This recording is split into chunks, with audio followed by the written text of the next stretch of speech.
My name is Jeff Schlatto. I'm the director of the Tahoe Environmental Research Center, and I'm happy to welcome you all here to our monthly lecture. I'm actually very excited about tonight's topic. It's dealing with Lake Tahoe's Nearshore, and the reason I'm so excited is that this project, what you're going to hear about tonight, is really the way I think a lot of projects at Lake Tahoe should take place. Lake Tahoe, whether it knows it or not, is really fortunate because it has a number of research universities, academic institutions that are vested in Lake Tahoe, that do work here, often under difficult conditions, but with the benefit of working in a beautiful place.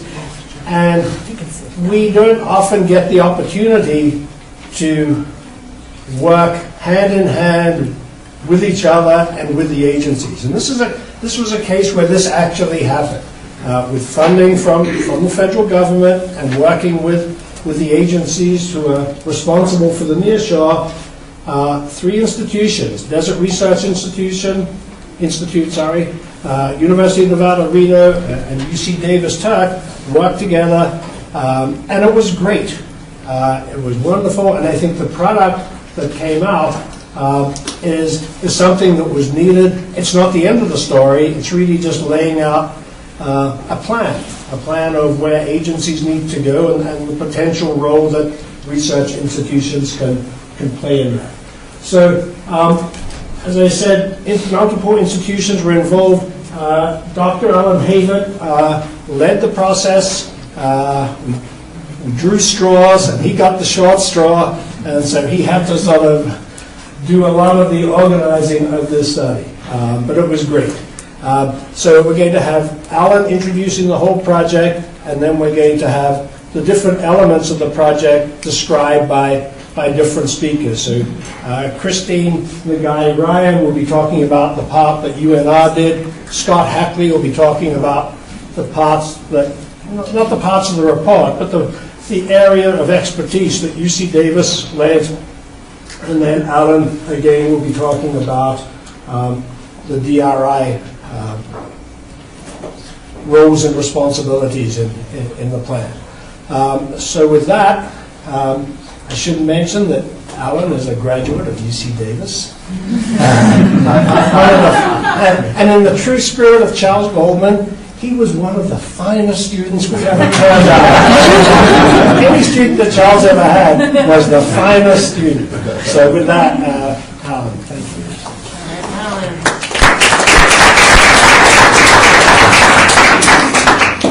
Thank you, Jeff. It really is a pleasure to be back here at Turk.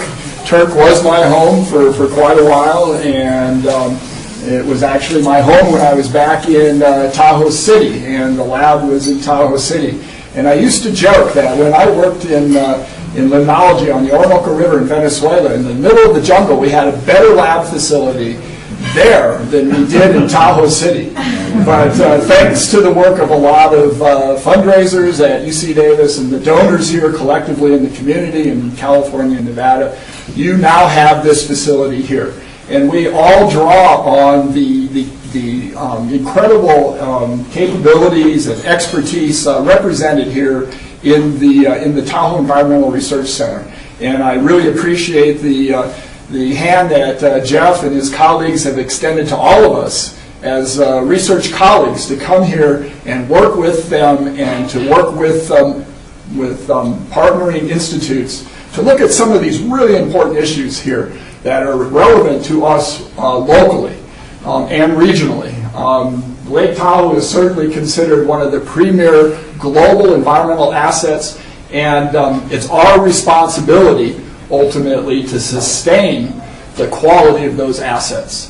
And I figure that's part of my job as the director for the Center of Watersheds and Environmental Sustainability at DRI, and it's just great to be working with our colleagues here. And so, as Jeff mentioned, this is not just a project that was done by one research institute. It's the way science is being done these days, and that is it's being done in a very collaborative manner, bringing in multiple researchers with various areas of expertise that work together to address problems that are more complex and require a much broader perspective than the types of issues that we used to deal with 20, 30, even just 10, 15 years ago. So Lake Tahoe's Nearshore. As you know, UC Davis has been monitoring the water quality and clarity conditions in Lake Tahoe for quite some time, since the mid-60s. And we've used the Secchi disk right here to measure what's happening in terms of changes in lake clarity. And kind of giving a shout out to Dr. Charles Goldman, who really founded limnological studies in Lake Tahoe.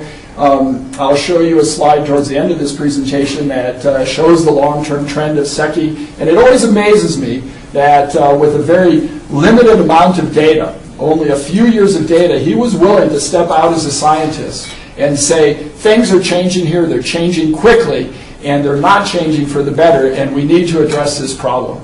And now we're still grappling with some of these same issues. How do we decide when something is so relevant that we can't stand on the sidelines anymore? We have to address these in a very proactive and scientific way.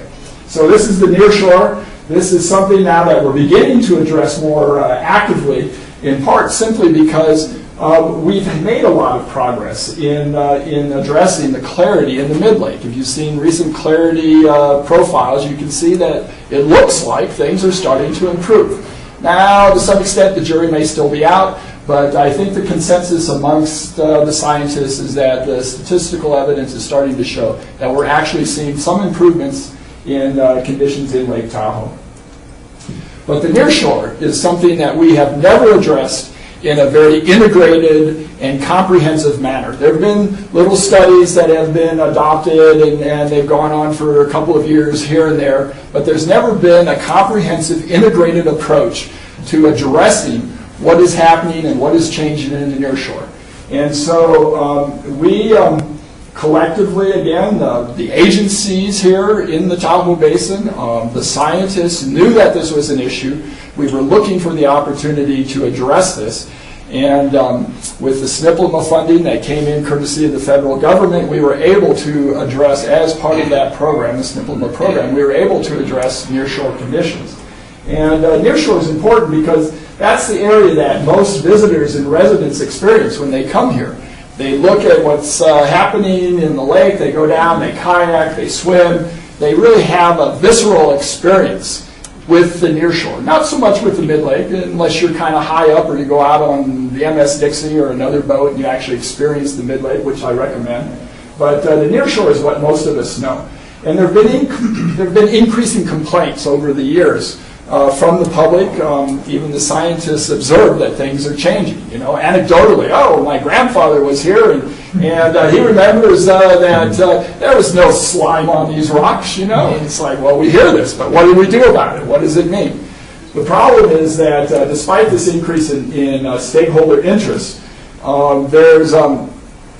it's not a simple question to address. The nearshore is much more complex than the mid-lake.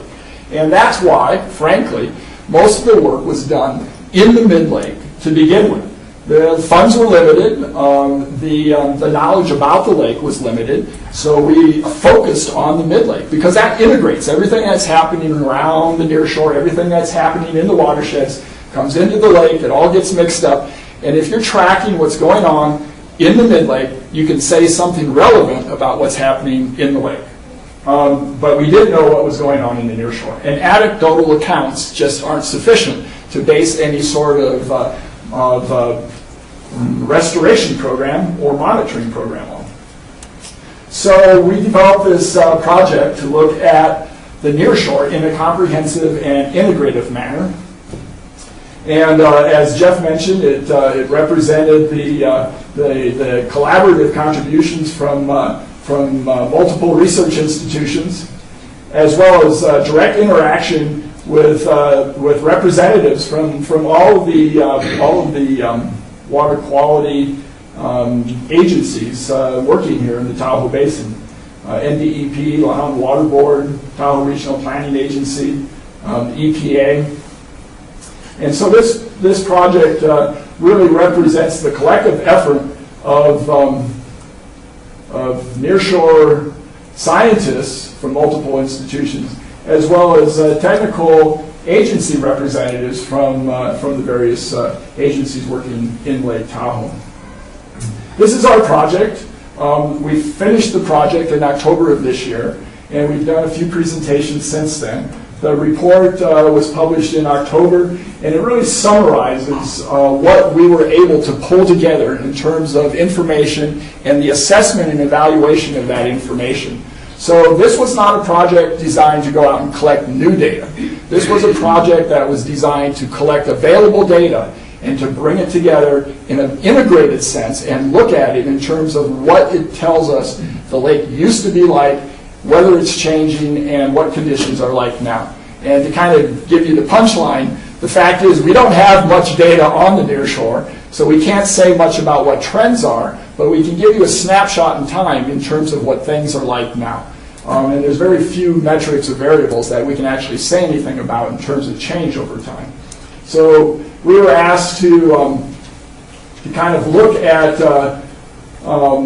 long-term, how things had changed in the nearshore, evaluate existing standards and indicators, and provide a conceptual model as well as a framework for integrated nearshore monitoring. And we did an assessment of existing, not exiting, existing standards and indicators as well. So the nearshore. What is the nearshore? The nearshore actually is something that varies from one water body to another. If you go to Lake Erie, the nearshore is defined differently from if you go to like Lake Washington up in Washington State, or even here in Lake Tahoe. There is an existing legal definition for the nearshore, but this wasn't really suitable for our monitoring purposes and evaluation purposes. And so one of the first things we addressed was defining exactly what the nearshore was in terms of the scientific assessment. And so for us, ultimately, we based it on the fact that every summer the lake sets up a thermal structure where you have warm upper waters in the epilymnion separated from cold deeper waters in the hypolymnion. And there's a point here where the temperatures changes quite dramatically in the thermocline, and this happens every summer, and the average maximum depth is about 69 feet. And what happens is the waters in the epilymnion tend to mix, and they tend to mix because of the wind, and so all of these waters are relatively homogeneous, okay? They're not homogeneous around the lake. They're not even homogeneous in terms of time in one particular place. But compared to conditions in the hypolymnion, the conditions in the epilymnion tend to be well mixed, and that's why they call the epilymnion typically the mixed layer. So this is a very structural, a very kind of unique and well, not unique, but a very discrete and physical structure in the lake that sets up in the summer. And then in the winter, as the lake cools, everything mixes and resets. And then in the summer, you set up this thermal structure again. So for our purposes, establishing this area here where this warm epilymnic water intersects with the lake bed and everything above that as the nearshore was a convenient and suitable monitoring framework and assessment framework for the nearshore. And just to make sure, in some cases the lake drops off so precipitously that the nearshore would be just within a foot or two of the rim of the lake, we established, similar to the legal definition, a minimum distance from existing lake level, which is about 350 feet.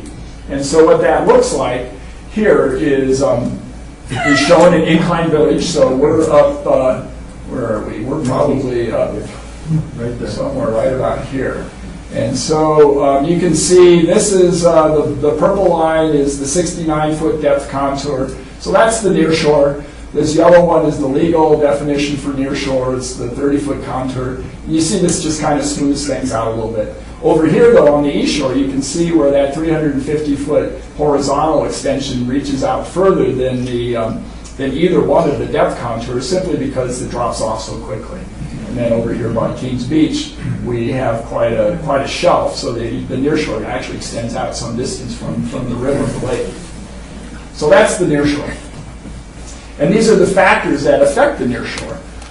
And so a lot of these we're familiar with, and a lot of these same factors actually affect conditions in the mid-lake. And it's things like air pollution that's deposited on the lake surface, urban stormwater runoff, fertilizer runoff, stream runoff, and shoreline erosion.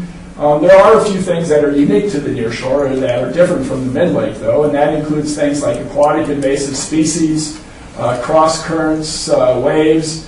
Dr. Schlato actually has a very good demonstration of the hydrodynamic patterns of currents in the nearshore, and it shows how complex and how variable these conditions are in the nearshore.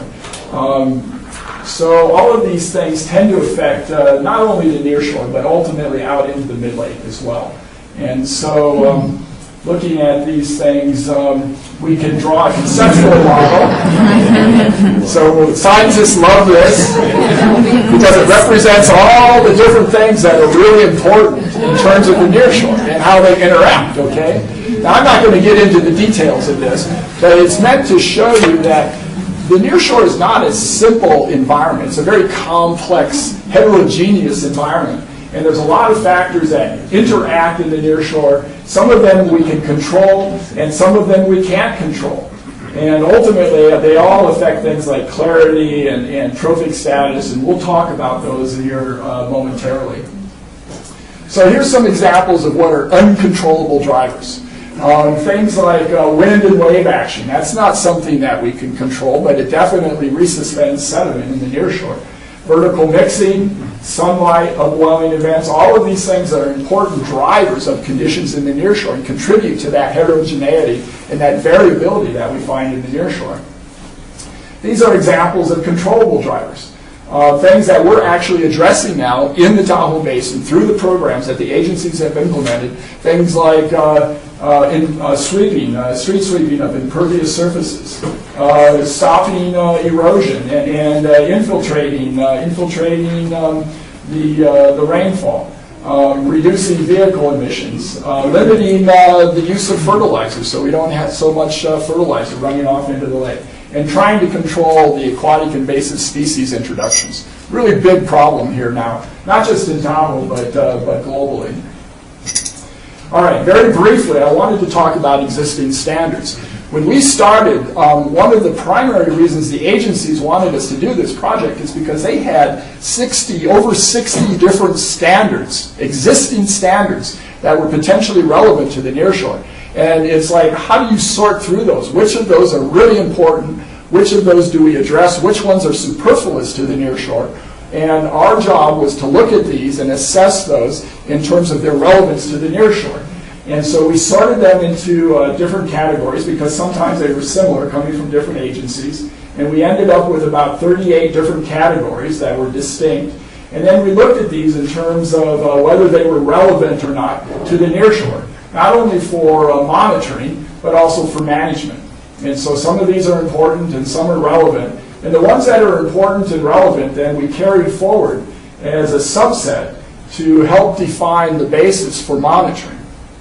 And I'm not going to get into which of these were and weren't important, other than to say that ultimately these 10 metrics right here are the ones that represent the most important characteristics in the nearshore.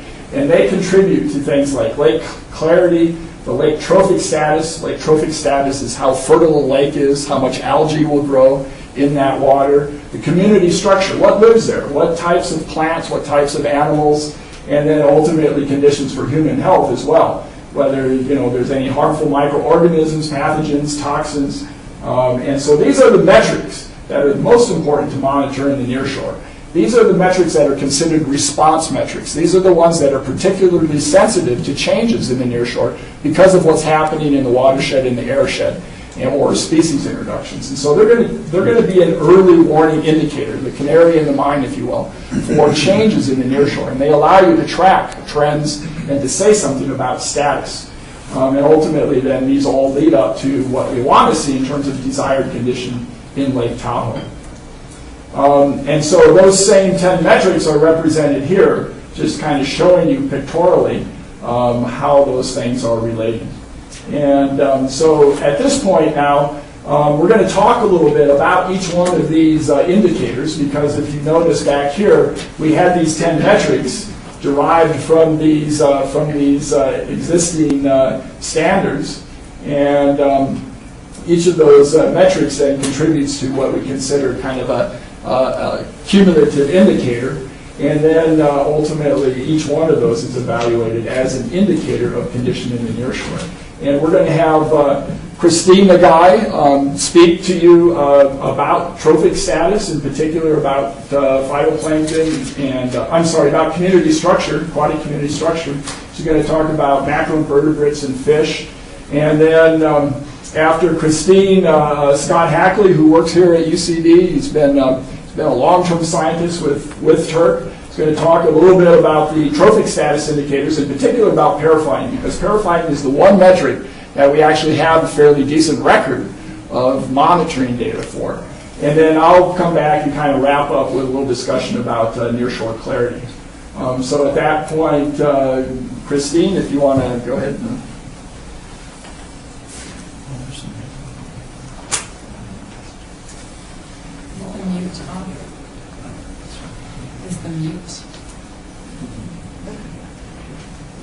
Oh, it's never been on? Can you hear me back there? Has it started yet?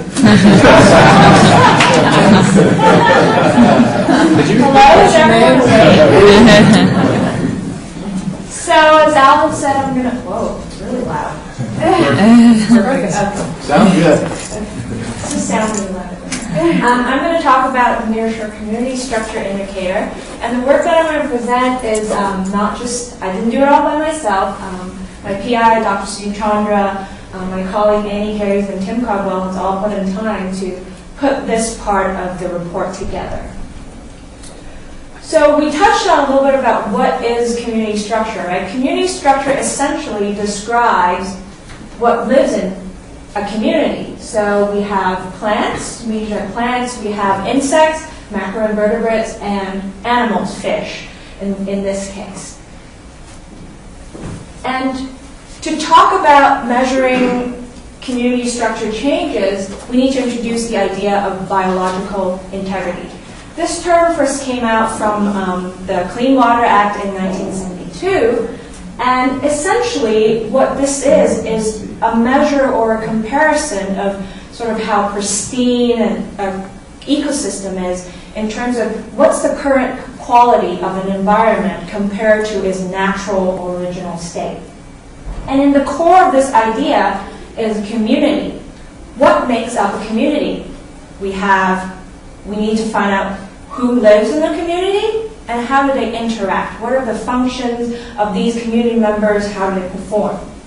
So in this case, if you look at changes of the community structure, you can infer what's going on or what level of integrity an ecosystem is at, the health and condition, essentially.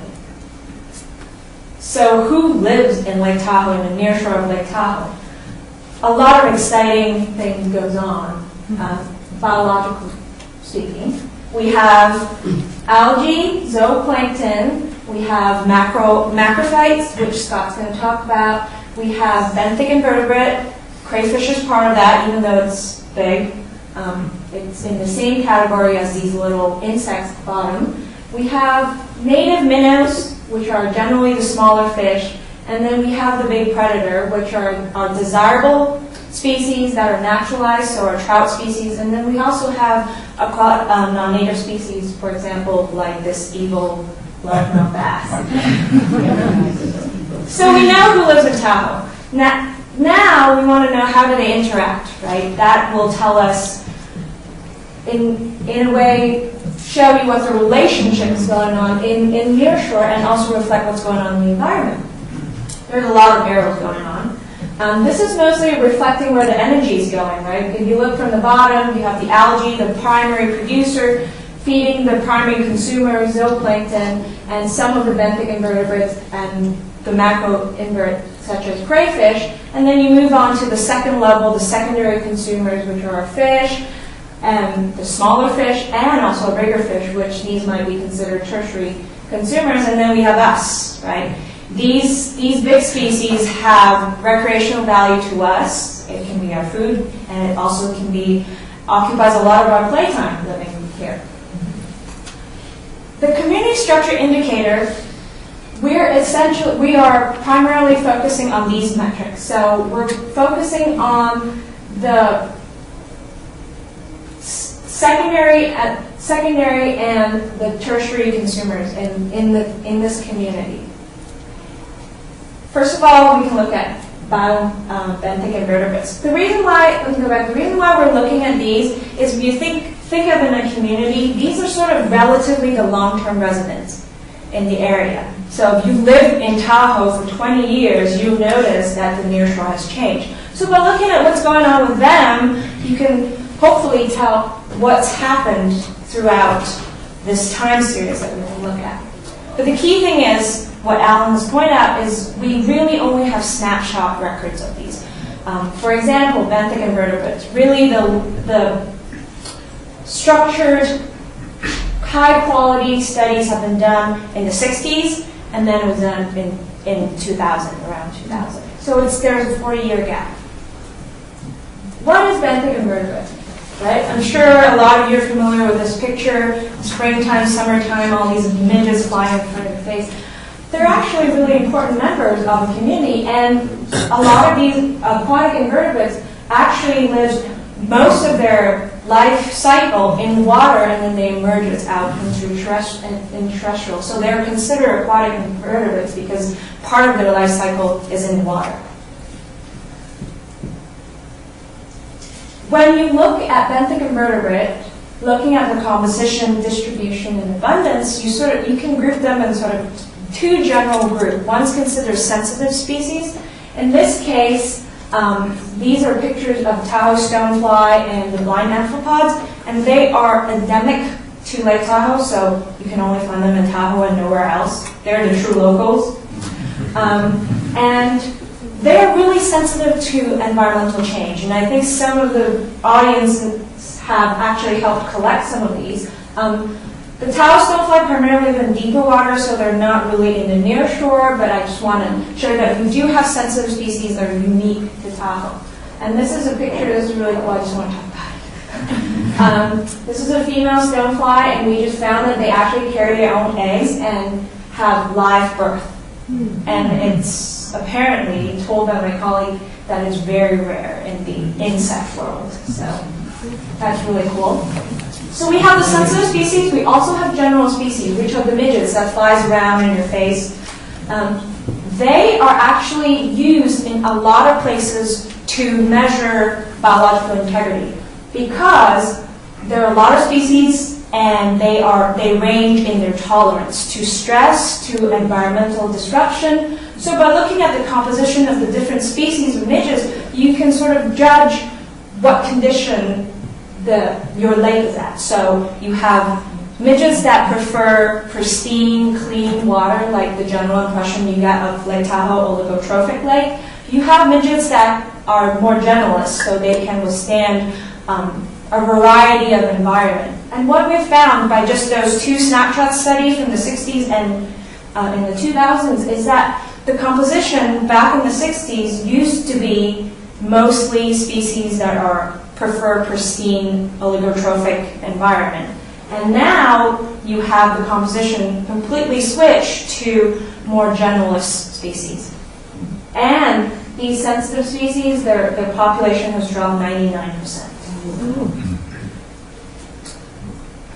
So that's the benthic invertebrate. So if you look at those, the composition of those and the distribution, you can tell what trophic status the lakes are at.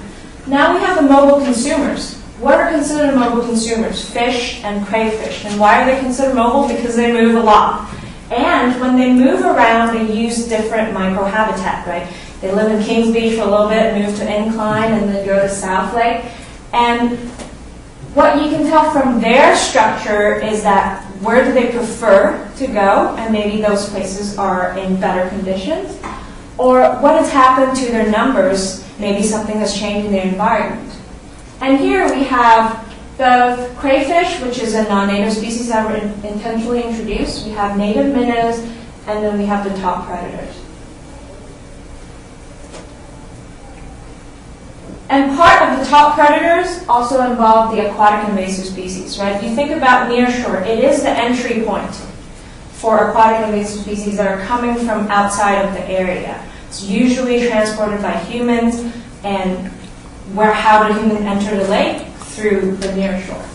So by monitoring the nearshore fish and crayfish community, you're not only just going to be looking at the native species and be like, oh, I don't know what that is, so I'm not going to record that. You'll see species that you don't recognize, they're not in the area, and that will help you detect or early detection of aquatic invasive species invasion or introduction. So what would we look at? Composition, distribution, and abundance. And essentially what we're focused on would be monitoring the native species population. From the snapshot study that we have done in 2009 compared to the 90s, about 60% of the sites that we have monitored have shown a decrease. And when you monitor these are actually a lot of times food for our desirable species like our trouts, right? So if there's a decrease in these numbers, that's showing that they're not getting food. And of course there are native species, so if you have a decrease in native species, is that something going on? Is there invasive or non-native species taking up their spots? And then the monitoring of aquatic invasive species. So we have bass, crappie, and the famous goldfish here. These species are not desirable because they are either competitors or they're predators to our native species.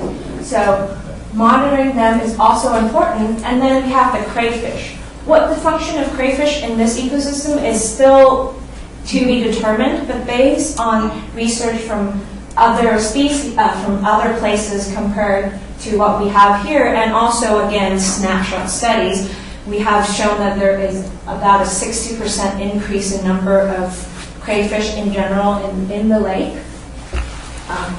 Even though it seems like it's hard to harvest. That's what I've heard from the harvester.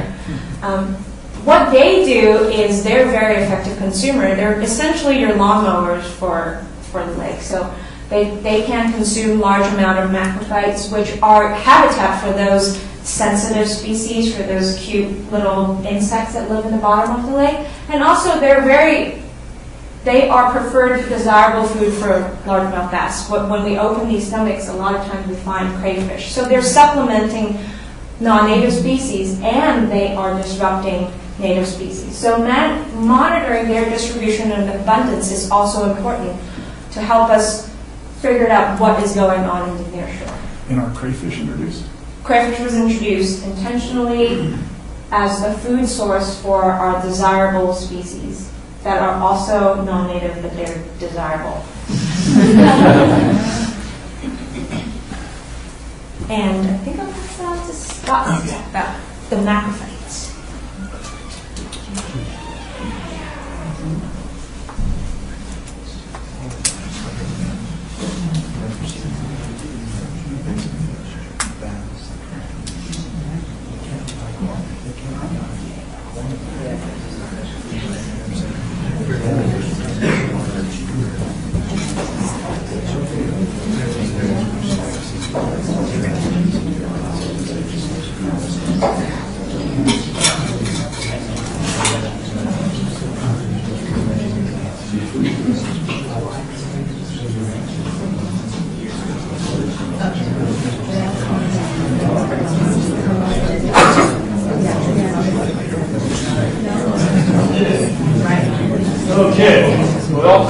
I'm Scott Hackley, and I've been working up here since about 1982.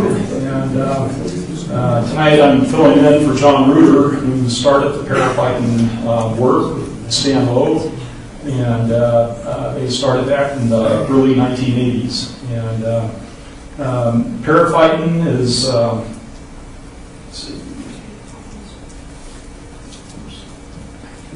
okay.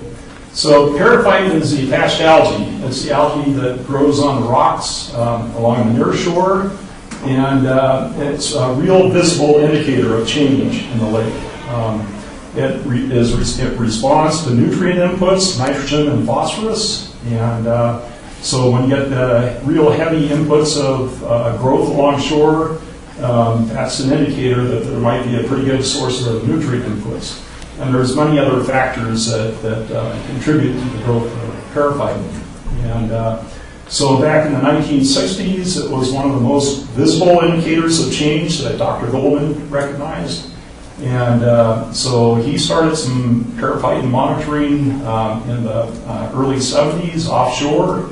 And then Stan Loeb and John started their pretty intensive monitoring in the early 1980s.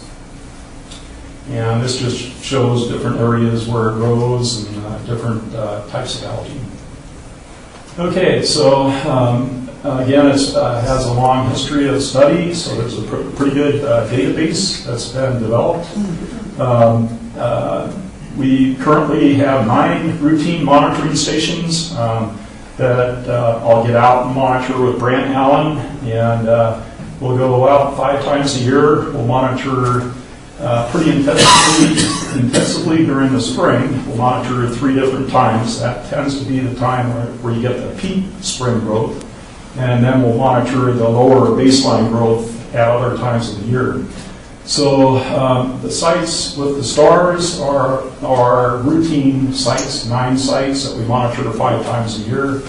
And then the red dots are sites additional sites where we'll go out during the peak periphyton growth and assess the level of growth relatively rapidly during that peak period, so we get a good idea of what the distribution of periphyton is around the lake.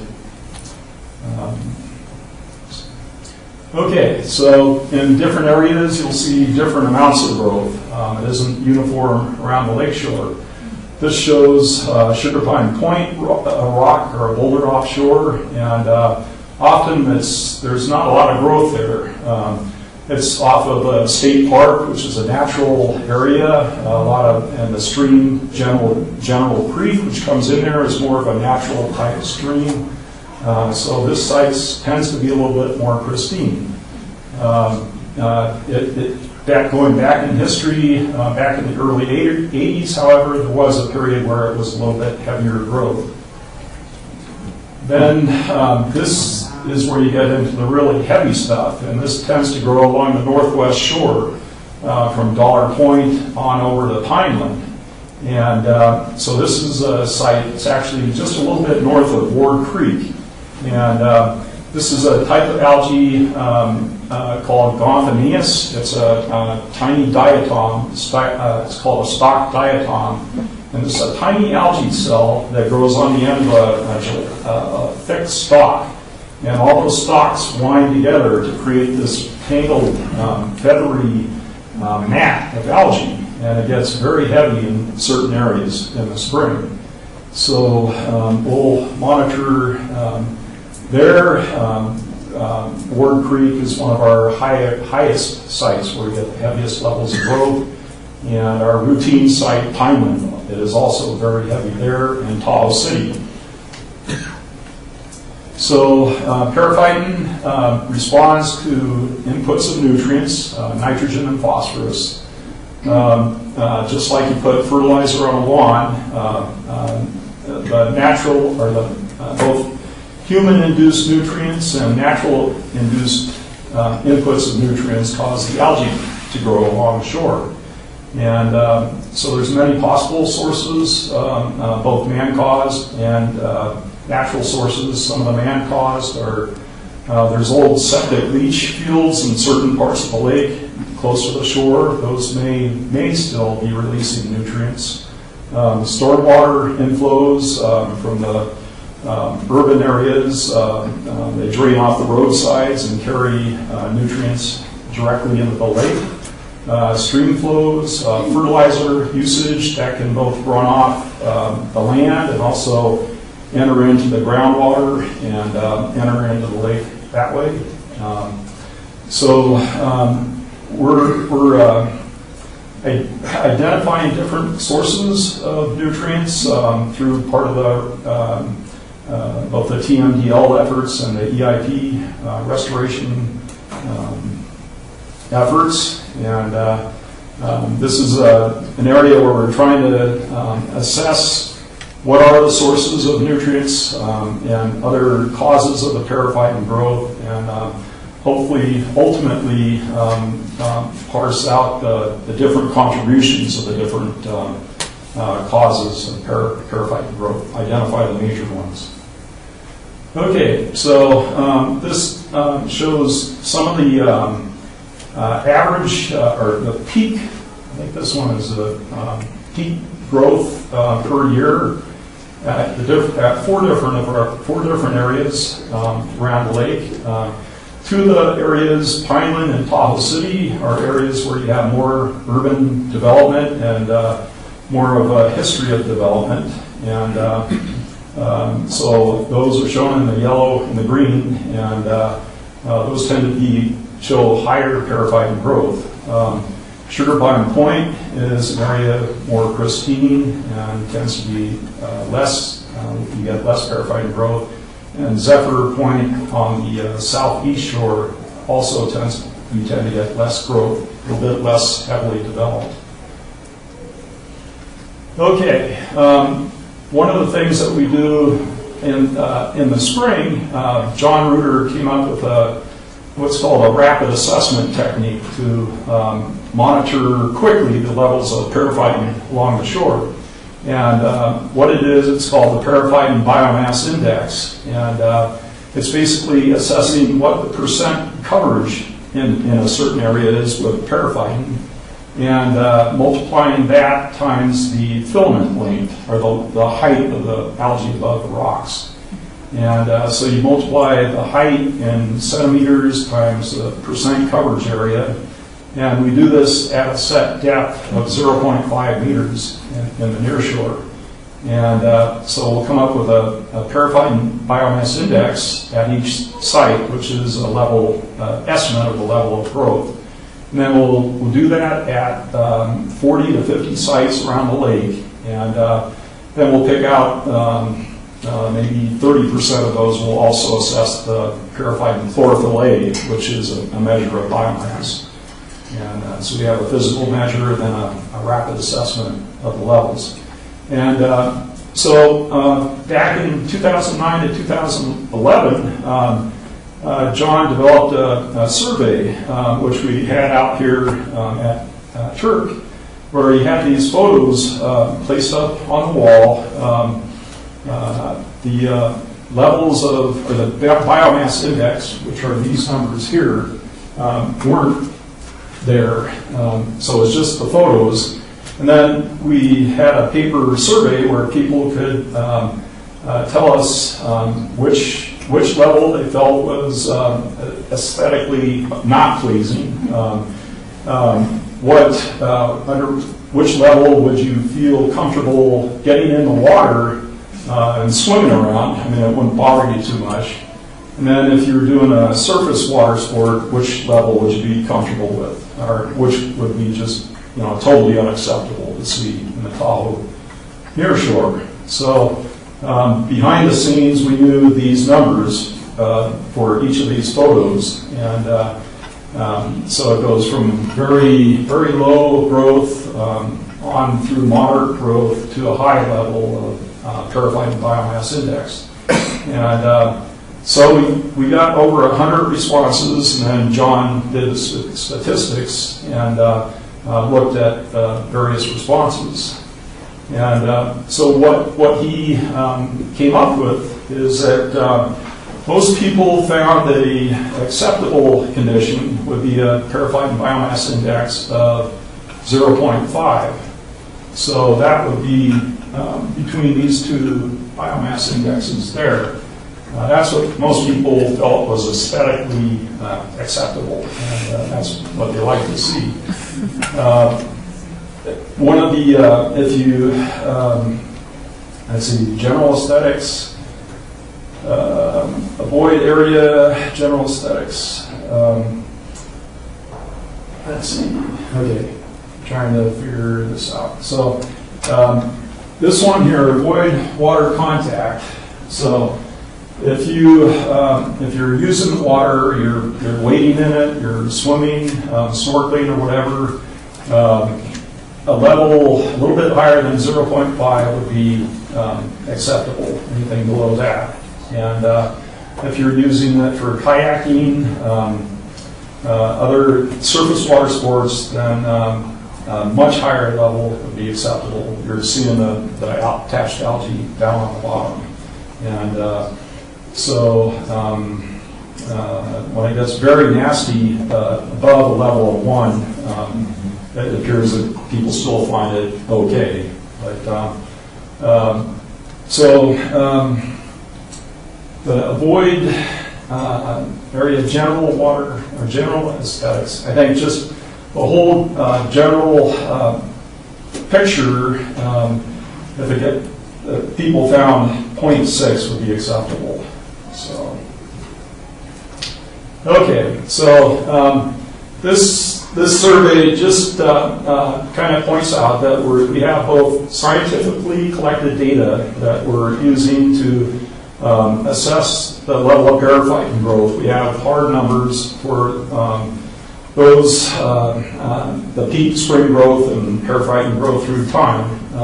So we have actual, the scientific data, and then we can use surveys to assess the level of periphyton growth that is acceptable to the public. And so we can use both scientific numbers and also the surveys to help contribute to gain an insight into what are desirable and undesirable conditions for periphyton growth in the nearshore. So again, the survey, John used statistics to determine what the acceptable levels were, and in the future, if we come up with standards for desirable conditions for periphyton growth in the nearshore, we can incorporate your opinions and the scientific metrics. Okay, Scott? Yeah. Can I ask you a question? Yeah.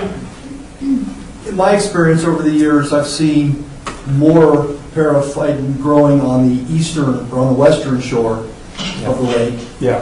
less on the eastern shore, more in the shallow environments, which is consistent, Right. and much less in the deeper environments, say Rubicon Wall. There's very little growth down there. Right. Have you guys discussed why that might be, or have you found that to be consistent with what we're seeing on the Yeah. No, that's a good description of it. We get much heavier growth along the northwest portion of the lake. And we think it's due to a combination of many different factors. We think nutrients are probably the primary source of that growth. And along the west shore, you have a lot more precipitation, so you have a lot more runoff coming in.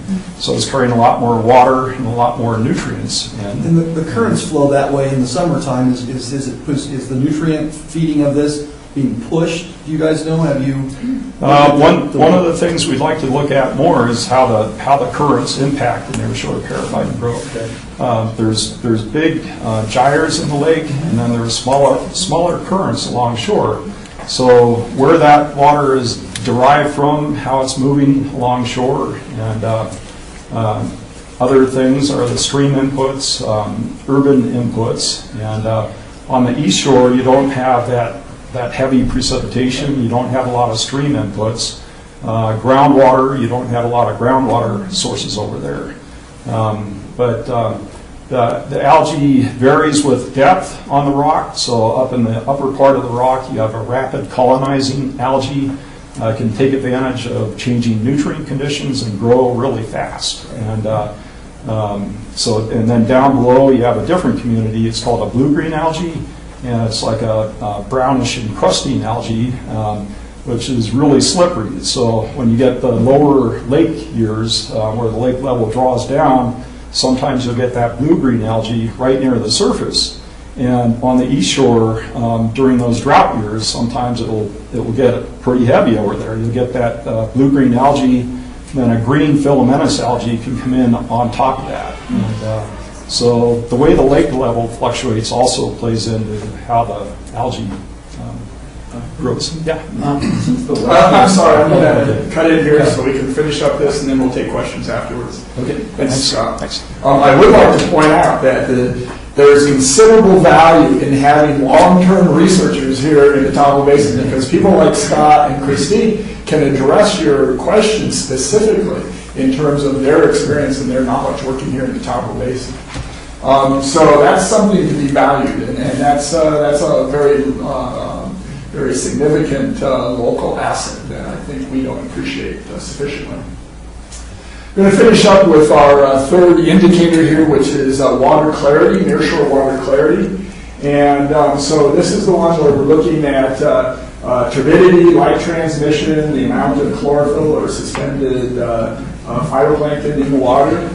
This is how people kind of think about the nearshore. If you remember that first slide we showed, beautiful clear water in the nearshore. That's what we expect to see in Tahoe. And when we don't, we're somewhat disillusioned. So what we'd like to do is continue to sustain that quality of clarity in the nearshore. The question is, where are we at now, and how do we do that? One of the main causes of loss of clarity, we've heard about the fertilizers and the nitrogen and the phosphorus and how those actually cause algae to grow, whether it's the attached algae on the rocks as periphyton or it's suspended phytoplankton. Those contribute to loss of clarity. That's when your water is getting green. But there's also the contribution of fine sediments, and those are the very fine particles that actually contribute significantly to the loss of clarity in the mid-lake. They also contribute to the loss of clarity in the nearshore. And that's because it's coming off of urban surfaces, our roadways, our impervious surfaces, where we get this kind of water. These are samples that were actually collected out in various stormwater runoff sites that flow into the streams or into the lake, and then cause a decrease in clarity in the lake and stream water. And you can see here, I mean, there's very little difference between stream water and Lake Tahoe water. It's hard to measure those differences, okay? You can't tell the difference just looking at it in a small sample like this, unless you have very sophisticated equipment. And so we go out with a boat that's set up with a bow-mounted sampler that actually collects samples from the nearshore and pumps it through the cabin here and through instrumentation that measures the amount of light transmissivity and the turbidity of the water and the chlorophyll in the water to tell us something in terms of the actual quantification of what the nearshore clarity is like and how that changes spatially and temporally around the lake. And this is what it looks like.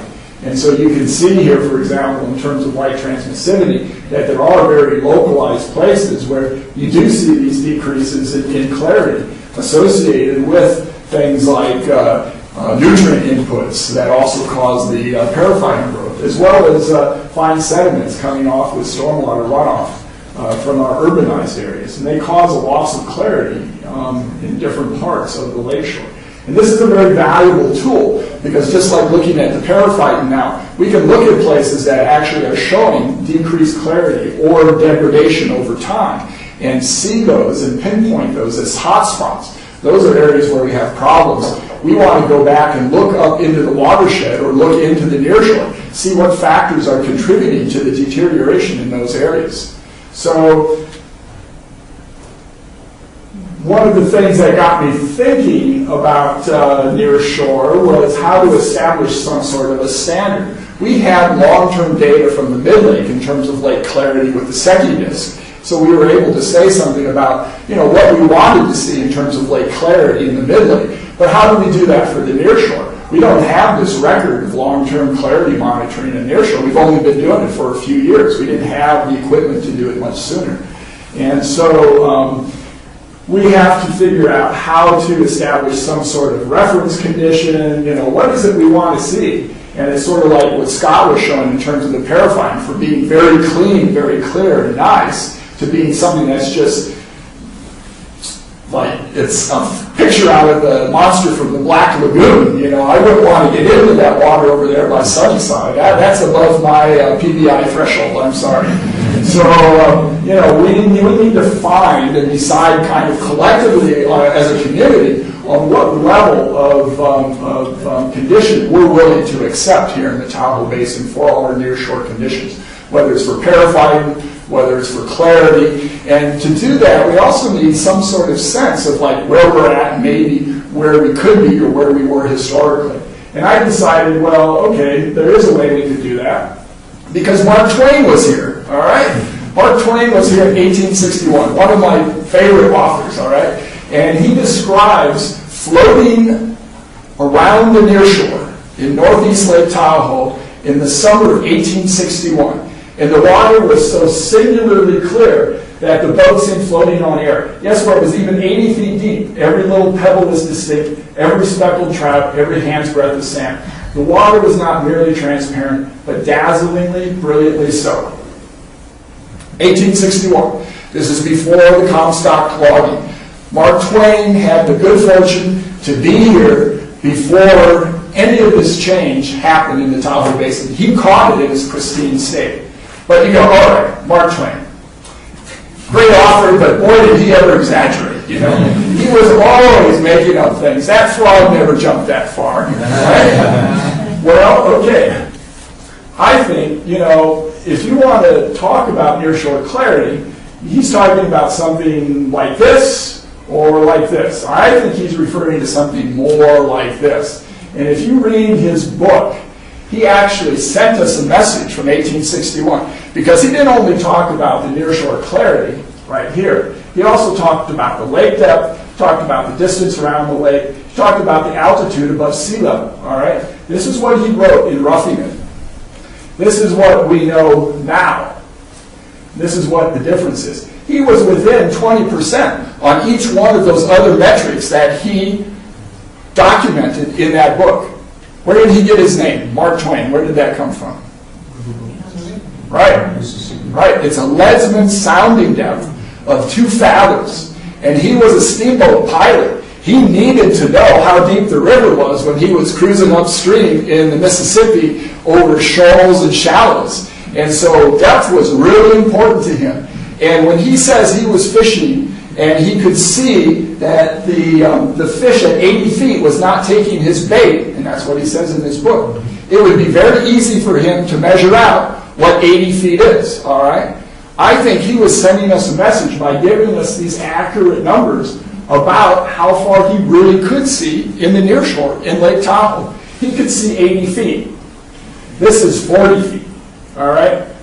Is this what he was describing? I don't think so. That means we've lost over 50% of our clarity in the nearshore, more than we have in the mid-lake. And that's because conditions in the nearshore are different, all right? I'm not saying we're ever going to get back to 80 feet. But where do we want to be? All right, that's what we need to decide collectively. Where do we want to be in terms of conditions in Lake Tahoe, both in the mid-lake and in the nearshore? And then drive the policies, drive the actions that will ultimately help us achieve those goals. And so the point is that quantifying these numbers, quantifying these factors is really important. Mark Twain knew it, all right? He gave us real numbers. He knew that all the way back in the 1800s. And if we can't be out there measuring these things on a regular basis and documenting where we are, where we're going, what progress we've achieved, then we're not doing our job.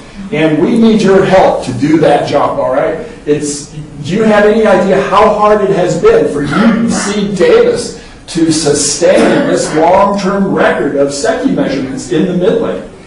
And only because we have collected that data over the long term can we now begin to say that we're actually making progress. We wouldn't be able to say this if we weren't making these measurements, because you wouldn't see it. You would not see the difference. Just like we don't see the difference in the nearshore. The difference in the nearshore has been so dramatic, and yet we don't really see it because there's just been this incremental change over time. And we hear anecdotally, wow, you know, when my grandfather was here, it wasn't like this. And we kind of just absorb that information. We don't quite know what to make of it because it's not quantifiable. You need numbers. And so getting those numbers is critical to establishing a long-term monitoring and management program. And that gets me to my final slide here, which is talking about a monitoring program. in terms of manufacturing processes, we use things like quality control charts. And so this is Walter Schuhart and Edwards Deming. And these were the fathers of modern process control in terms of manufacturing processes. So if you remember back in the 70s or so, the Japanese were building cars. They were building the little Civics and the little Toyotas, and it's like no one really wanted to buy them, and because they weren't any good, right? And then Toyota's going, well, we're not selling very many of these because they don't hold up. Let's bring this guy over here, Walter Deming, who was a colleague of Schuhart, and let's get him to teach us about quality control. And what he taught them was you need to track your processes. When you're manufacturing something, you need to determine where you are in your process. Are you outside of the range you need to be, or are you inside the range? You're never going to have everything right on the line because there's this natural variability, even more so in natural environments. Natural environments are hugely heterogeneous and a lot of variability. And so you can't just say, we're going to hit this target and we're just going to stay there, all right? You're going to have a lot of variability, and the only way to know whether you're achieving your goals and meeting your targets is to introduce this kind of quality control process. Well, that is exactly what UC Davis has done with their long-term Secchi-Dix clarity monitoring program. They have established this ability to tell us whether we're staying within our specifications for quality control in terms of our environmental management of the Tahoe Basin. All right. Final point is that that is a monitoring program, and we need to sustain these monitoring programs, and we do not have the funding to do it because it is not sexy. All right.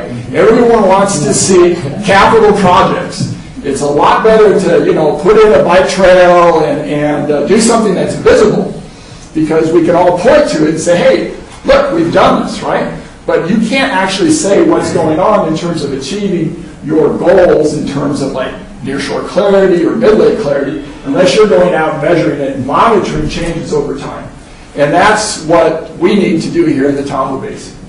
Now, to the credit of the Tahoe agencies, they actually are already implementing aspects of this nearshore program. So we've developed the report, we developed the recommendations for a very cost-effective but comprehensive integrated nearshore monitoring program.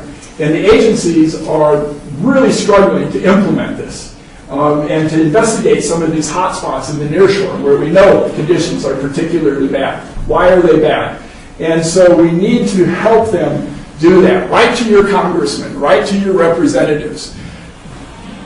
Start a booster program. Help us out, because we need to implement these programs to really tell us where we're going and if we're achieving our objectives here in the Tahoe Basin. And it's not as sexy as finding the Titanic, but it's what's going to allow us to ultimately say whether we're retaining the qualities of Lake Tahoe that we are collectively responsible for. All right, thank you very much.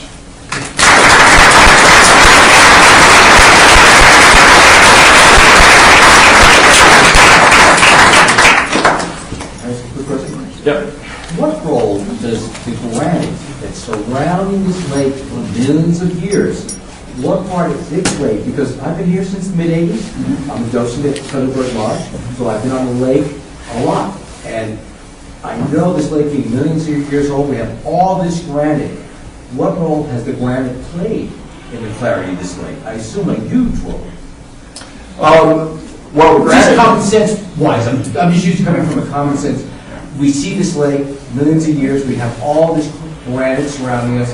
I assume it acted as a filter to keep the nutrients and nitrates out so there wouldn't be a lot of algae. And one other thing I want to bring up is over by Rubicon, why it's so clear, that drop-off is about 1,000 feet. So I'm assuming that's why it's a little clearer at that depth from shore. From the time you jump off the shore, it's 1,000 feet, so there's really nothing to catch on over there. Mm-hmm. So I'm curious. Yeah, so 2 points. One, the granite basins are known to be relatively infertile in terms of supporting algae growth and in terms of contributing fine sediments to the water.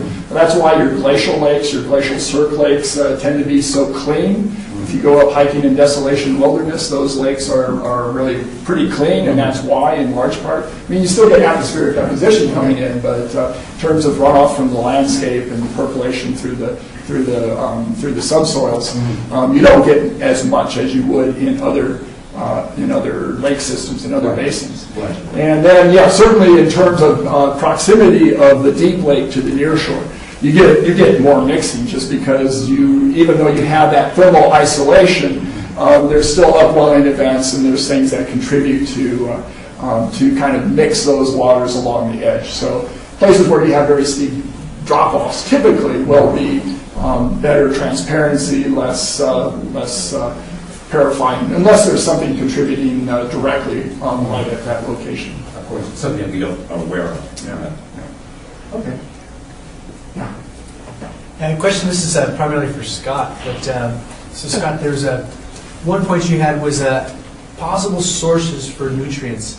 What was absent, I thought, was possibly atmospheric deposition, so I wonder if you can speak to that. And then also absent from the paraphyte data was anything with South Lake. So is the substrate in South Lake, or is it the monitoring locations? Well, yeah, atmospheric deposition does contribute a lot of nutrients to the lake. A lot of nitrogen, I think over 50% of the nitrogen comes in directly through atmospheric deposition. So a lot less phosphorus. So the algae tend to like both nitrogen and phosphorus. So you're getting, yes, a lot of nutrient inputs with atmospheric deposition, but maybe not so much phosphorus, which they like. And then the substrate types, definitely they do vary around the lake. Over in the northwest portion of the lake, I think you have more volcanics, and so the mineral composition is different, and may affect the phosphorus inputs over on the northwest portion. And down around the south shore, you have more sandy areas, more sandy substrate, and it's not a good substrate for paraphyton to attach to. So down along the south shore, during the summer, you'll often see this rolling type of bright green algae, and that's called metaphyton. And it just kind of accumulates. It may come off the vegetation or the limited substrate that's down there and then roll along the bottom. And it can also be quite nasty at times for people using the South Shore. But it's different than the attached algae. Yeah, you mentioned earlier, you guys mentioned that you had some real early snapshot data, and I was wondering if the algae data you presented, the first bin was 2000. So I was wondering if you had any, decades old snapshot of what that condition we do, yeah. I think actually Bob Richards, you were involved in paraphyton studies in the 70s, and they did, by scuba, they placed out these glass cylinders out offshore, and so they were able to monitor different areas and different levels of paraphyton growth offshore, and I think they found that it was higher off of some of the stream areas, like Ward Creek and some of the other areas. And then when Stan Loeb and John Reuter came in the 1980s, they started looking at the natural rock substrate along shore. And I think I brought an actual sampler here.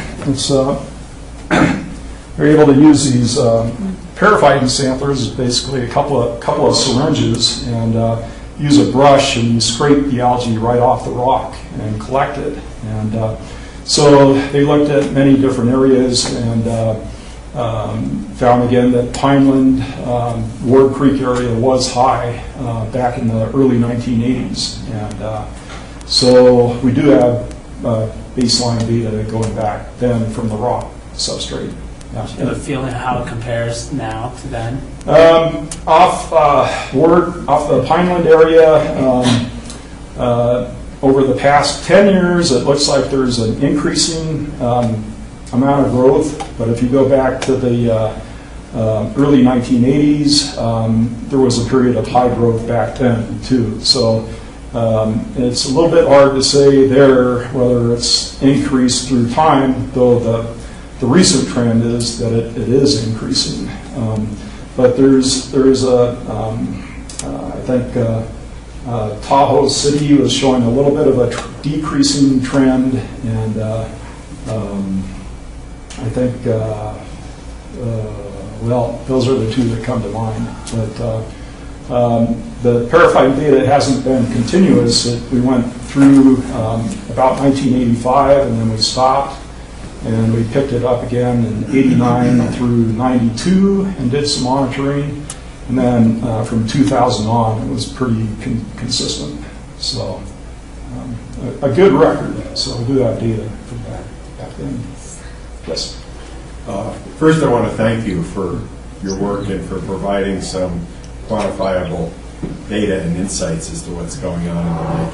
My question is particularly with regard to the paraphyton. Do we know about either what influences the bioproductivity in terms of how that either is a nutrient for anything else in the community, in the lake, or is it just sort of a sink for the resources? That's a good question. Sudeep Chandra and other folks are looking at the crayfish, and I think the crayfish do feed on the paraphyton quite a bit. And so the paraphyton takes up the nutrients, the crayfish eat the paraphyton, but then what happens to those nutrients? I think the crayfish excrete it back into the water. So it's kind of a cycle. As far as being a habitat for the small midges and things, they also would act on the paraphyton and maybe in some areas keep it in check. But can you say anything more about it, Christine, or as far as? Well, I guess with this presentation as well is that we have to look at the whole ecosystem as a connective food web, right? So the paraphyton is related to, crayfish is often considered an ecosystem engineer because it's a mobile consumer and it takes the nutrients from the plants or the algae, transfer it to itself, and then in some cases it feeds the aquatic invasive fish, which then that creates a new source, or it transfers the source to other species. So obviously this is all connected. Is the network map that was shown, I forget who showed it, is that in the report from October?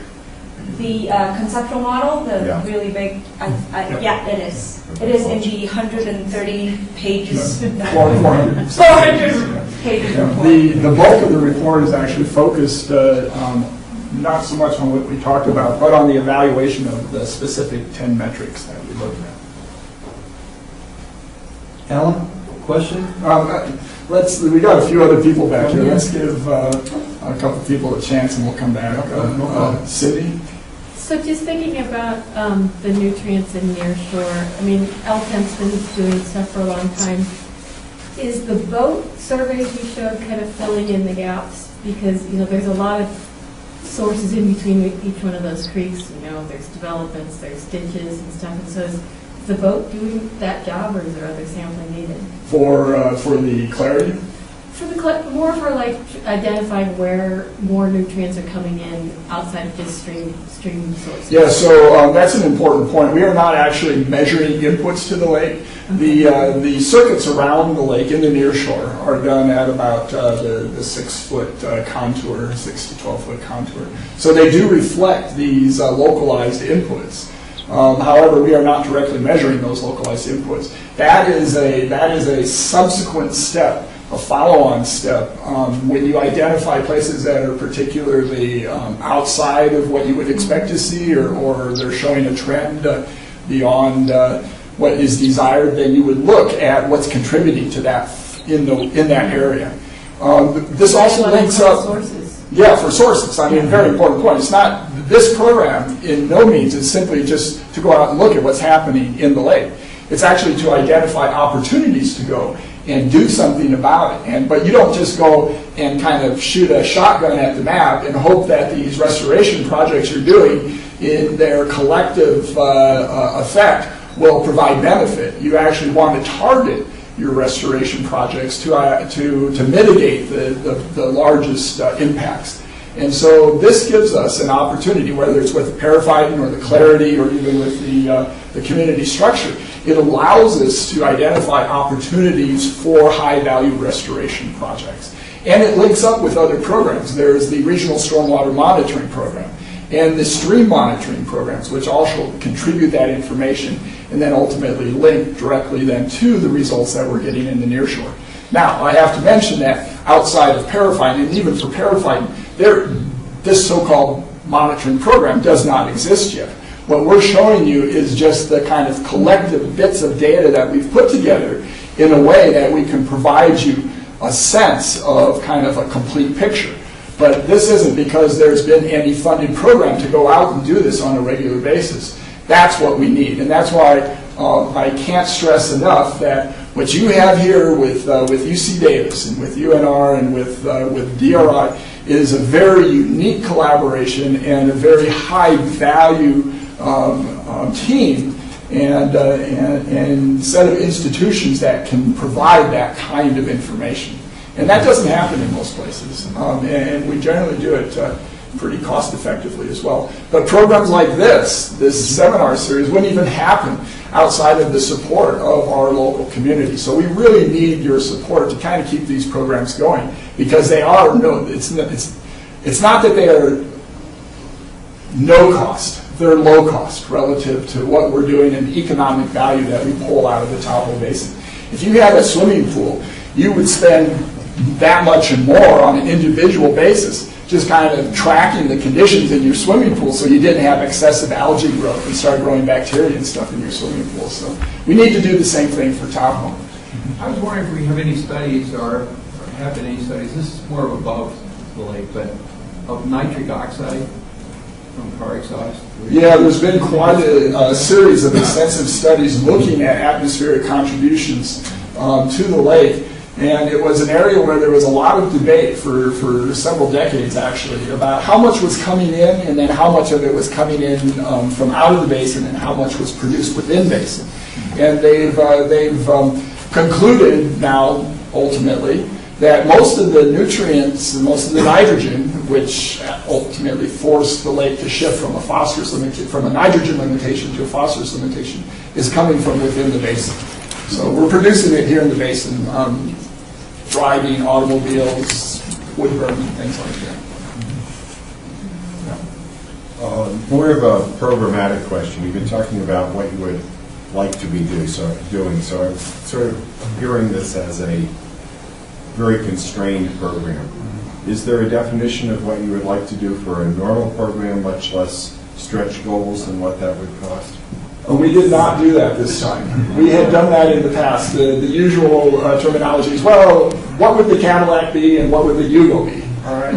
But everyone always buys, when you don't have any money, you always buy the Yugo. So why dream about the Cadillac? You know, it's like, it's not worth our time to develop that, because it takes a lot of effort and time to develop those programs.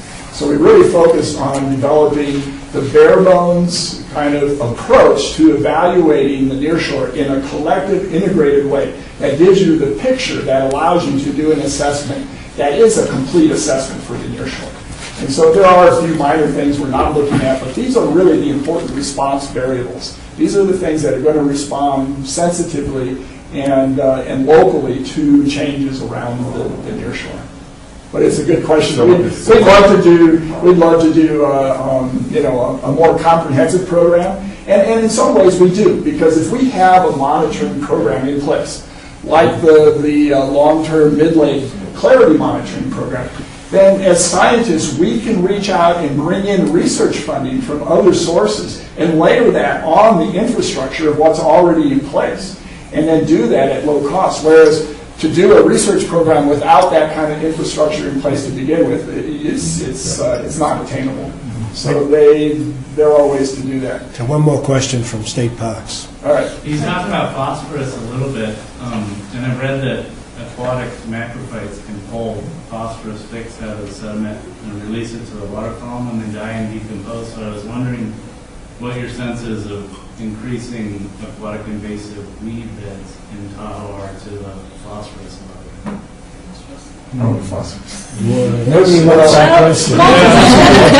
So I'll lead in with one answer first, and that is there weren't a lot of the macrophytes around Lake Tahoe, from what we can gather historically. There are species that do grow here, not the invasive species, the local species that grow here, but they weren't prevalent around Lake Tahoe's nearshore until the Eurasian milfoil came to Tahoe. And that's changed things because now we have a lot more of it around.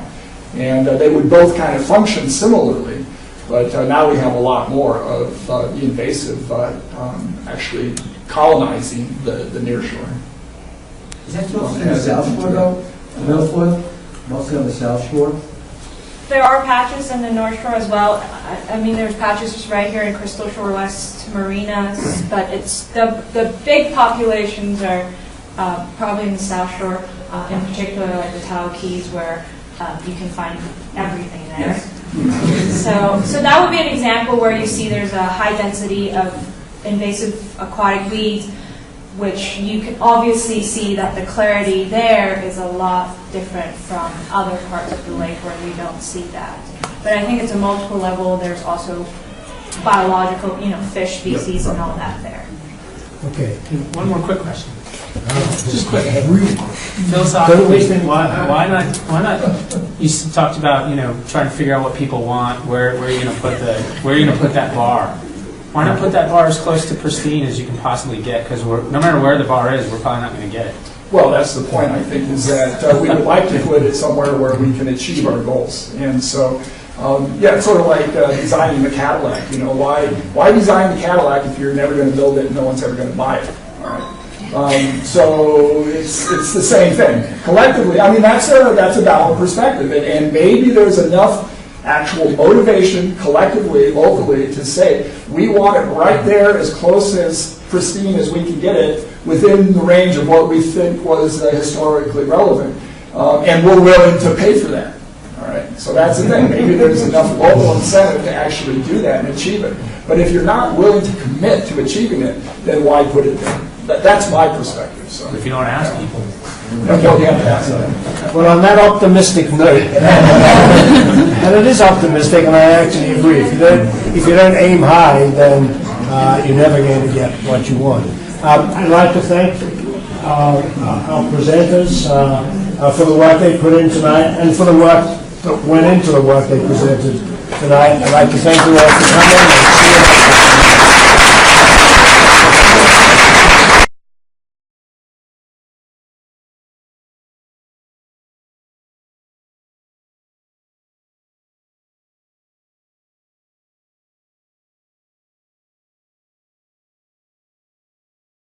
My name is Jeff Schlatto. I'm the director of the Tahoe Environmental Research Center, and I'm happy to welcome you all here to our monthly lecture. I'm actually very excited about tonight's topic. It's dealing with Lake Tahoe's nearshore, and the reason I'm so excited is that this project, what you're going to hear about tonight, is really the way I think a lot of projects at Lake Tahoe should take place. Lake Tahoe, whether it knows it or not, is really fortunate because it has a number of research universities, academic institutions that are vested in Lake Tahoe, that do work here, often under difficult conditions, but with the benefit of working in a beautiful place. And we don't often get the opportunity to work hand in hand with each other and with the agencies. And this was a case where this actually happened, with funding from the federal government and working with the agencies who are responsible for the nearshore. 3 institutions: Desert Research Institute, University of Nevada, Reno, and UC Davis-Turk worked together, and it was great. It was wonderful, and I think the product that came out is something that was needed. It's not the end of the story. It's really just laying out a plan of where agencies need to go and the potential role that research institutions can play in that. So, as I said, multiple institutions were involved. Dr. Alan Havert led the process. We drew straws, and he got the short straw, and so he had to sort of do a lot of the organizing of this study. But it was great. So we're going to have Alan introducing the whole project, and then we're going to have the different elements of the project described by different speakers. So Christine Nagai-Ryan will be talking about the part that UNR did. Scott Hackley will be talking about the parts that, not the parts of the report, but the area of expertise that UC Davis led. And then Alan, again, will be talking about the DRI roles and responsibilities in the plan. So with that, I should mention that Alan is a graduate of UC Davis. And in the true spirit of Charles Goldman, he was one of the finest students we've ever turned out. Any student that Charles ever had was the finest student. So with that, Alan, thank you.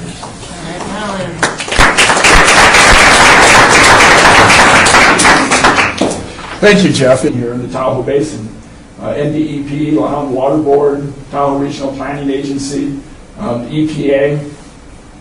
And so this project really represents the collective effort of nearshore scientists from multiple institutions, as well as technical agency representatives from the various agencies working in Lake Tahoe. This is our project. We finished the project in October of this year, and we've done a few presentations since then. The report was published in October, and it really summarizes what we were able to pull together in terms of information and the assessment and evaluation of that information. So this was not a project designed to go out and collect new data.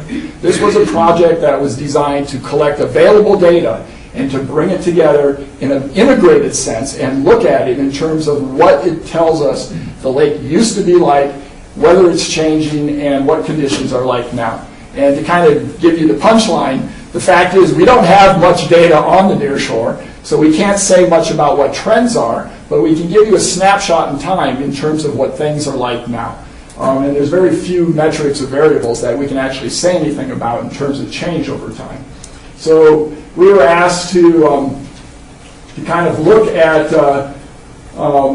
long-term, how things had changed in the nearshore, evaluate existing standards and indicators, and provide a conceptual model as well as a framework for integrated nearshore monitoring.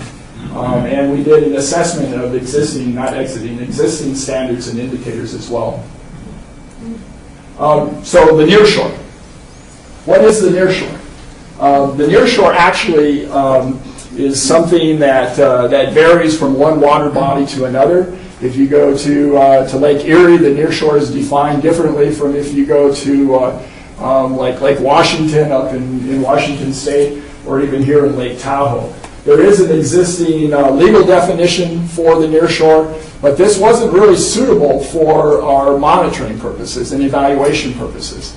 And so one of the first things we addressed was defining exactly what the nearshore was in terms of the scientific assessment. And so for us, ultimately, we based it on the fact that every summer the lake sets up a thermal structure where you have warm upper waters in the epilymnion separated from cold deeper waters in the hypolymnion. And there's a point here where the temperatures changes quite dramatically in the thermocline, and this happens every summer, and the average maximum depth is about 69 feet.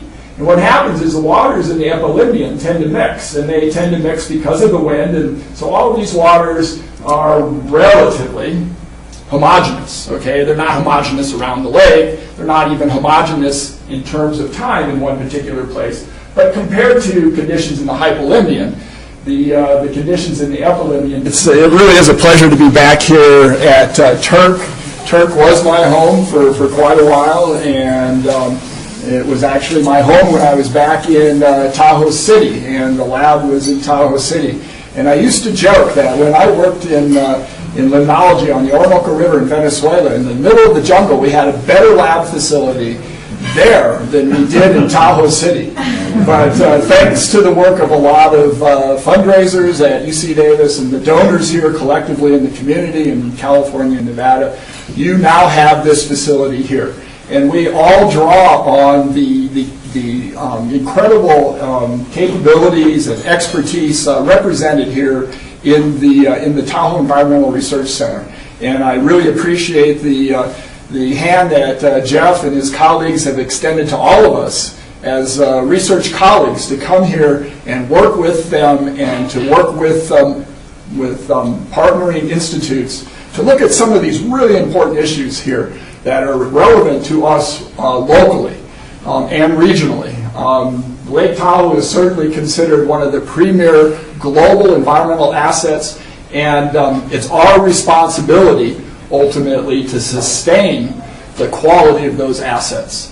And I figure that's part of my job as the director for the Center of Watersheds and Environmental Sustainability at DRI, and it's just great to be working with our colleagues here. And so, as Jeff mentioned, this is not just a project that was done by one research institute. It's the way science is being done these days, and that is it's being done in a very collaborative manner, bringing in multiple researchers with various areas of expertise that work together to address problems that are more complex and require a much broader perspective than the types of issues that we used to deal with 20, 30, even just 10, 15 years ago. So Lake Tahoe's Nearshore. As you know, UC Davis has been monitoring the water quality and clarity conditions in Lake Tahoe for quite some time, since the mid-60s. And we've used the Secchi disk right here to measure what's happening in terms of changes in lake clarity. And kind of giving a shout out to Dr. Charles Goldman, who really founded limnological studies in Lake Tahoe. I'll show you a slide towards the end of this presentation that shows the long-term trend of Secchi. And it always amazes me that with a very limited amount of data, only a few years of data, he was willing to step out as a scientist and say, things are changing here, they're changing quickly, and they're not changing for the better, and we need to address this problem. And now we're still grappling with some of these same issues. How do we decide when something is so relevant that we can't stand on the sidelines anymore? We have to address these in a very proactive and scientific way. So this is the Nearshore. This is something now that we're beginning to address more actively, in part simply because they tend to be well mixed. And that's why they call the epilymnion typically the mixed layer. So this is a very structural, a very kind of unique and, well, not unique, but a very discrete and physical structure in the lake that sets up in the summer. And then in the winter, as the lake cools, everything mixes and resets. And then in the summer, you set up this thermal structure again. So for our purposes, establishing this area here where this warm epilymnitic water intersects with the lake bed and everything above that as the nearshore was a convenient and suitable monitoring framework and assessment framework for the nearshore. And just to make sure, in some cases the lake drops off so precipitously that the nearshore would be just within a foot or two of the rim of the lake, we established, similar to the legal definition, a minimum distance from existing lake level, which is about 350 feet. And so what that looks like here is shown in Incline Village. So we're up, where are we? We're probably up right there, somewhere right about here. And so you can see this is the purple line is the 69-foot depth contour. So that's the nearshore. This yellow one is the legal definition for nearshore. It's the 30-foot contour. You see this just kind of smooths things out a little bit. Over here, though, on the east shore, you can see where that 350-foot horizontal extension reaches out further than either one of the depth contours, simply because it drops off so quickly. And then over here by Kings Beach, we have quite a shelf, so the nearshore actually extends out some distance from the river to the lake. So that's the nearshore. And these are the factors that affect the nearshore. And so a lot of these we're familiar with, and a lot of these same factors actually affect conditions in the mid-lake. And it's things like air pollution that's deposited on the lake surface, urban stormwater runoff, fertilizer runoff, stream runoff, and shoreline erosion. There are a few things that are unique to the nearshore that are different from the mid-lake, though, and that includes things like aquatic invasive species, cross currents, waves. Dr. Schlado actually has a very good demonstration of the hydrodynamic patterns of currents in the nearshore, and it shows how complex and how variable these conditions are in the nearshore. So all of these things tend to affect not only the nearshore, but ultimately out into the mid-lake as well. And so looking at these things, we can draw a conceptual model. So scientists love this because it represents all the different things that are really important in terms of the nearshore and how they interact, okay? Now, I'm not going to get into the details of this, but it's meant to show you that the nearshore is not a simple environment. It's a very complex, heterogeneous environment. And there's a lot of factors that interact, and we've made a lot of progress in addressing the clarity in the mid-lake. If you've seen recent clarity profiles, you can see that it looks like things are starting to improve. Now, to some extent, the jury may still be out, but I think the consensus amongst the scientists is that the statistical evidence is starting to show that we're actually seeing some improvements in conditions in Lake Tahoe. But the nearshore is something that we have never addressed in a very integrated and comprehensive manner. There have been little studies that have been adopted, and they've gone on for a couple of years here and there, but there's never been a comprehensive, integrated approach to addressing what is happening and what is changing in the nearshore. And so we collectively, again, the agencies here in the Tahoe Basin, the scientists knew that this was an issue. We were looking for the opportunity to address this. And with the SNPLMA funding that came in courtesy of the federal government, we were able to address, as part of that program, the SNPLMA program, we were able to address nearshore conditions. And nearshore is important because that's the area that most visitors and residents experience when they come here. They look at what's happening in the lake, they go down, they kayak, they swim. They really have a visceral experience with the nearshore. Not so much with the mid-lake, unless you're kind of high up or you go out on the MS Dixie or another boat and you actually experience the mid-lake, which I recommend. But the nearshore is what most of us know. And there have been increasing complaints over the years from the public. Even the scientists observe that things are changing. You know, anecdotally, oh, my grandfather was here, and he remembers that there was no slime on these rocks. You know, and it's like, well, we hear this, but what do we do about it? What does it mean? The problem is that despite this increase in stakeholder interest, it's not a simple question to address. The nearshore is much more complex than the mid-lake. And that's why, frankly, most of the work was done in the mid-lake to begin with. The funds were limited.